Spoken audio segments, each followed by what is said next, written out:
I used to work nights as a security guard at a massive distribution warehouse just outside the city. The place was so large that walking it end to end could take 15 minutes. And at night, with most of the lights dimmed, it felt like wandering through an abandoned maze. There were always 2 guards on duty, one outside, one inside. That night, I was the unlucky one stuck patrolling the aisles. About an hour into my rounds, I noticed something odd. Down one of the longer aisles, in the pale glow of the overhead lights, I could see what looked like a handprint smeared across the side of a crate. At first, I thought maybe it was dirt or dust. But when I got closer, I saw it was a dark red stain. It looked fresh. I tried to shake it off. Warehouses are full of accidents. Maybe someone cut themselves moving boxes. But the air around me felt heavier, colder, like the temperature had dropped several degrees. That's when I heard it.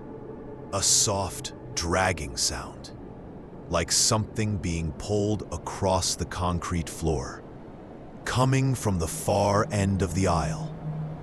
I froze, listening. The sound stopped. I raised my flashlight and pointed it down the row of crates. For a split second, I thought I saw a figure standing there, pale, thin, its head tilted unnaturally to the side. But as soon as the beam hit it, the figure was gone. My heart pounded as I gripped the walkie and called the other guard outside. He said he was making his rounds in the parking lot and hadn't entered the building. His calm voice didn't help the dread building in my chest. I forced myself forward, the sound of my boots echoing too loudly in the silence. That's when I found another smear of red. This one across the floor, leading toward a stack of wooden crates in the corner. The dragging sound came again, closer this time. I swung my flashlight toward the crates, and one of the lids shifted. Not like it had been bumped by a rat or loose packaging.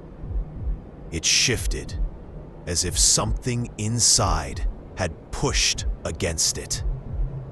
The smell hit me then. Rotten, thick, like spoiled meat. My stomach turned as I backed away, my light shaking in my hand. The crate lid creaked open an inch, and I swear I saw fingers, gray and thin, curling over the edge. I ran. I didn't wait to see what came out. I didn't stop to investigate. I sprinted for the exit, calling into the radio that something was in the warehouse. By the time my partner got to me, I was outside gasping for air, refusing to go back in. The next day, management claimed they found nothing unusual. No open crates, no stains, no smell. But I know what I saw, and sometimes when I drive past that warehouse late at night, I can almost hear the dragging sound again, echoing in the dark.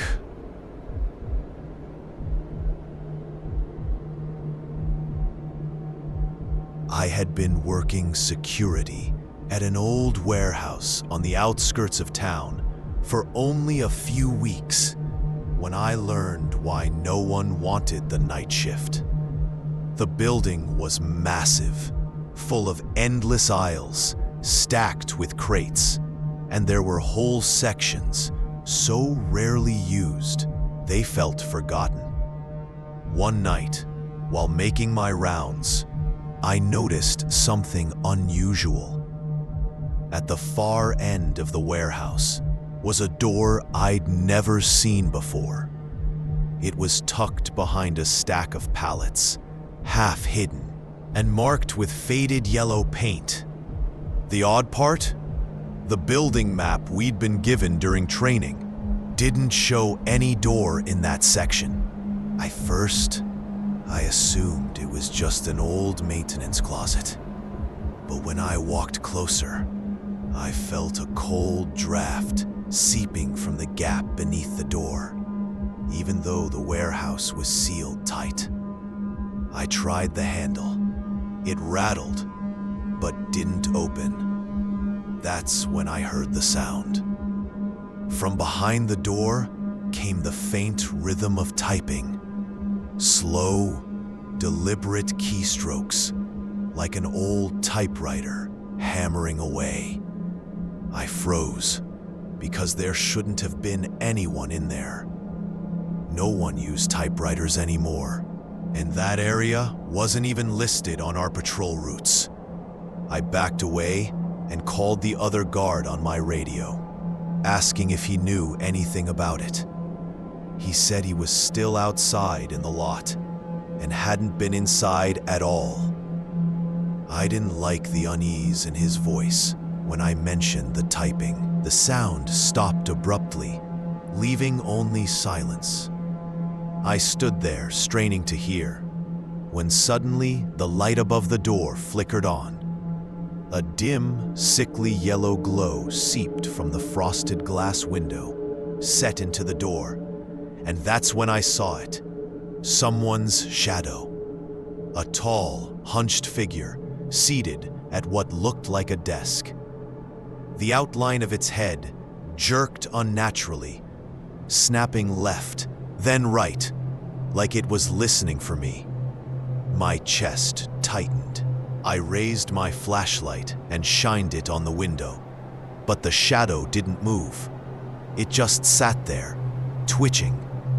Then, clear as day, I heard it, a whisper, muffled but sharp, cutting through the door.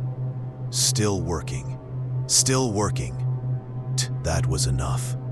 I bolted, running back toward the main security office. My partner rushed inside a few minutes later, but when I led him back to show him the door, the light was off. The shadow was gone, and worse, the door wasn't there anymore. Just a solid concrete wall where I swore it had been. To this day, I can't explain it. Some nights when I think about it too long, I swear I can still hear the faint clack of typewriter keys in the back of my mind. And I know if I ever end up on the night shift in that warehouse again, I won't go looking for that hidden room. Because whatever's in there, it's still working.